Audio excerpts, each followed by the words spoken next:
will find this mastery over attention in many lives. In fact, the difference between success and failure is due to this.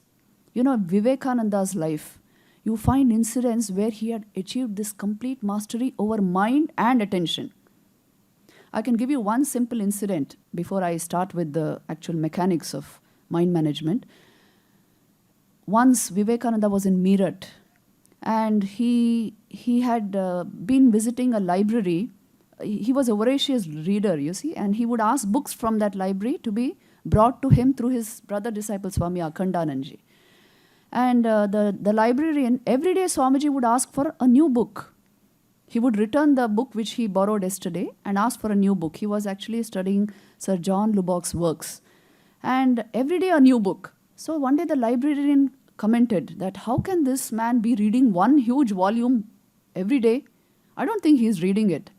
And when Vivekananda heard of this, one day strolling that way, he went to meet the librarian and he said, I do indeed read the books. So you can send me the books I ask for. Every day I read one book.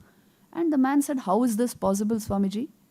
Then Swamiji said, okay, all the volumes that I have read, ask me anything from that. And you know, the trial took place right there. He asked him just from any of the volumes, some 8 volumes, anything he's just picking out and asking, and Swamiji is giving the exact answer and even verbatim quoting what is in the book sometimes.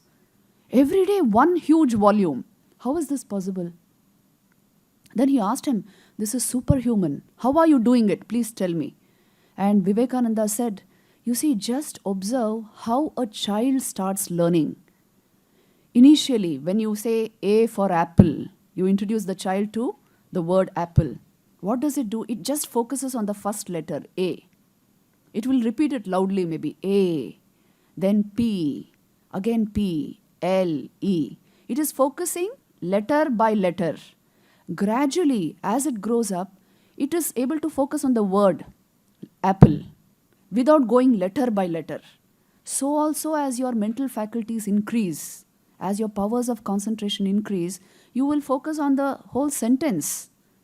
Not just looking at the sentence, you know what its meaning is. And then you will focus on the paragraph gradually. Just you glance to the paragraph and you know what the author is trying to say. Finally, it's the page. You know, a very sensitive, concentrated mind, just it will go through the page like that and it soaks in the information. I am doing that with books, Vivekananda said. I just glance through the book and I know what the author wants to say. I can soak in the entire information. It is just the power of concentration and unflickering attention. Of course, Swamiji also said, purity of mind is required for this. If all these things are put together, your attention will remain riveted. It will move only when you want it to move. It will function as you want it to function. So this is a possibility. You can soak in the entire information. You see, like this video camera, it is soaking in the entire data from here. Taking in the entire information. So also you can soak in the entire information in your books, from your laptop, anything, if your mind develops that ability. If your concentration, your attention does not flit from object to object. So this is a perfect capacity of the human mind which can be developed. Another thing which you should understand here is, just like how Swamiji was able to absorb from that book entirely, and this demonstration Vivekananda has given in various places with Paul Deussen. He has also done it in Belur Math once with Encyclopedia Britannica. So it shows that a yogi's mind, how it functions. You see, even an ordinary artist or a sculptor, for that matter, you know how a sculptor sculpts an image? Please understand this point.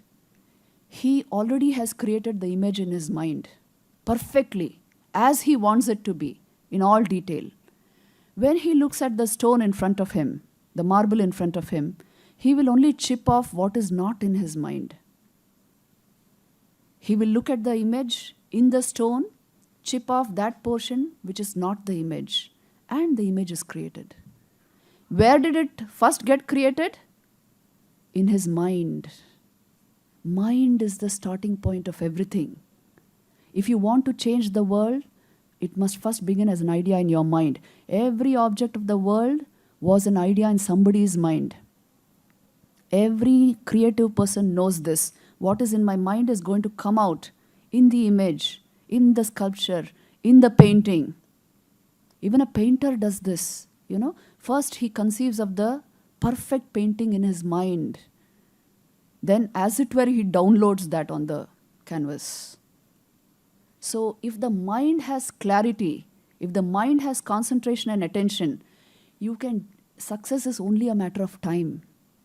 Everything has to do with mind management. You have the wonderful science of yoga and Vedanta born of this culture. All the information and knowledge, we have it right here. If you are not able to draw from this, tell me whose mistake is it? When our young people in our schools and colleges suffer from depression and negativities, I really feel, what is this? A culture which gave rise to such tremendous understanding, such great philosophies, such great wealth of knowledge. How can you lose upon this?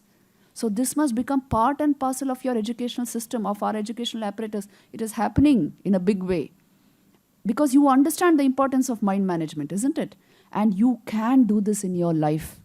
Just by training a little bit of this background knowledge, which I'll be giving you just now, and a training along these lines, and you will be able to achieve everything that you want to achieve.